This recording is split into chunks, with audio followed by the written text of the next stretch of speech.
ঝিনাইদহের এমপি আনোয়ারুল আজিম আনার হত্যায় জড়িত এবং হেফাজতে থাকা জিহাদকে নিয়েই তল্লাশি অভিযান চালাচ্ছে পশ্চিমবঙ্গ সিআইডি। শুক্রবার রাতে তার দেয়া তথ্য অনুসারে ভাঙড়ের কৃষ্ণমাটি এলাকার বাগজোলা খাল থেকে পচা দুর্গন্ধযুক্ত একটি ব্যাগ উদ্ধার করেছে সিআইডি। তবে ভেতরে মরদেহের খণ্ডিত অংশ রয়েছে কিনা তা নিশ্চিত হওয়া যায়নি, সেটি পরীক্ষা করে দেখছেন ফরেনসিক বিশেষজ্ঞরা। সিলন ফ্যামিলি ব্লেন্ডের কড়ালিকার আর সতেজ সাদের পারফেক্ট ব্লেন্ডে স্বপ্নেরা মেলুক টানা। আজও ওই এলাকাগুলোয় অভিযান চালানো হবে জানিয়েছেন কলকাতার সিআইডি কর্মকর্তারা। শুক্রবার বারাসাত মুখ্য আদালতে হাজির করা হয় আসামি জিহাদকে। তার বিরুদ্ধে খুন, অপহরণ, তথ্য নষ্ট করা, ভুল তথ্য দেয়া এবং ষড়যন্ত্রের অভিযোগ আনা হয়।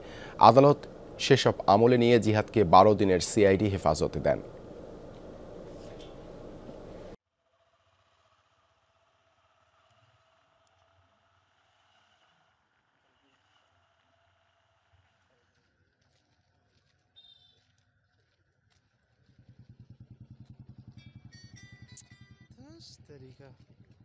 ফোন করেই যাচ্ছে।